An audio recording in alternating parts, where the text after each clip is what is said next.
کریں گے، لیکن یہاں پر یہ لوگ یہ صلہ دے رہے ہیں نوجوانوں کو۔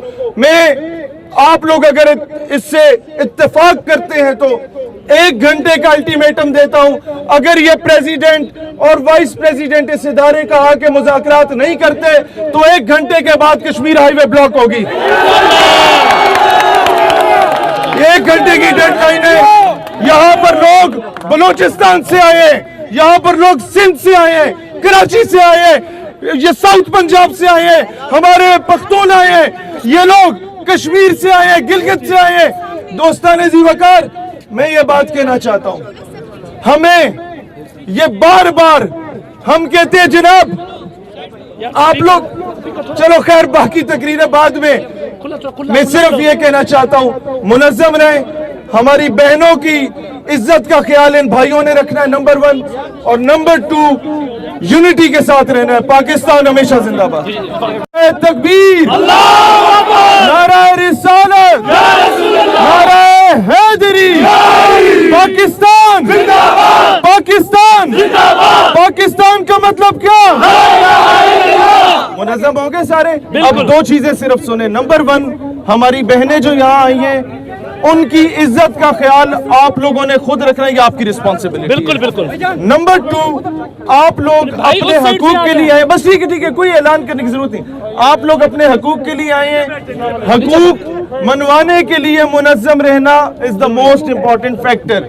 اب یہ بات میں صرف اپنے ان فرشتے بھائیوں کو سنانا چاہتا ہوں، یہ بات میں اس ضلع کی انتظامیہ کو سنانا چاہتا ہوں، اور یہ بات میں حکومت وقت کو اور جو ہمارے پیچھے یہ دفتر موجود ہیں ان کی انتظامیہ کو سنانا چاہتا ہوں کہ آپ لوگوں نے یہ پہلے بات پوری سنیے گا، اکثر لوگ بیچ میں یہ اعتراض کرتے ہیں یہ آپ کیا بات کر رہے ہیں۔ ہم لوگ کسی بھی پولیٹیکل پارٹی کے بعد میں پہلے ہم پاکستانی ہیں، لہٰذا اب کرٹیسزم برداشت کرنا سیکھیں۔ پہلی بات، 1 کروڑ نوکریوں کی بات کی ہمارے ہینڈسم وزیر اعظم صاحب نے، 50 لاکھ گھروں کی بات کی ہمارے ہینڈسم وزیر اعظم صاحب نے۔ بات یہ ہے کہ جناب آپ کے ان 3 سالوں میں پورے پاکستان میں ایک بھی میڈیکل کالج نہیں بنا، اور جب اس قوم کا نوجوان، ہماری بہنیں، ہمارے بھائی جب اس ملک سے باہر جا کے ڈگری کرتے ہیں اور پھر وہ چاہتے تو امریکہ میں نوکری کر سکتے تھے، وہ چاہتے تو UK میں نوکری کر سکتے تھے، لیکن انہوں نے کہا ہم نے اپنی قوم کی خدمت کرنی ہے اور واپس آئے۔ انہوں نے کہا کہ ہم یہاں اپنے پاکستان کی خدمت کریں گے، وہ واپس آئے، اور تم لوگوں نے ان کی ڈگریوں کو جلا کے راکھ کر دیا۔ شرم آنی چاہیے حکام والا۔ شہیر بھائی، شہیر بھائی، شہیر بھائی، شہیر بھائی، شہیر بھائی، آپ سارے زندہ باد کے کم از کم آپ ان کم لوگوں میں سے ہیں جو اپنے حق مانگنے کا سلیقہ جانتے ہیں۔ آپ سارے زندہ باد۔ اب 2 وعدے آپ لوگوں نے میرے ساتھ کرنے، اور پھر میں یہ وعدہ کرتا ہوں اس کے بعد کہ میں اینڈ ٹائم تک آپ کے پاس بیٹھا رہوں گا جب تک آپ کے مطالبات نہیں مانے جاتے۔ پہلا وعدہ وہ یہ کہ اگر آپ لوگوں کی ڈگریز ویریفائی ہو گئی، گرین لسٹ آپ کی یونیورسٹیز ہو گئی، تو آپ کی پوسٹنگ پاکستان میں کسی بھی علاقے میں ہو، ہفتے میں 1 دن آپ اپنے اپنے آبائی گاؤں میں جایا کریں گے اور لوگوں کا مفت علاج کریں گے۔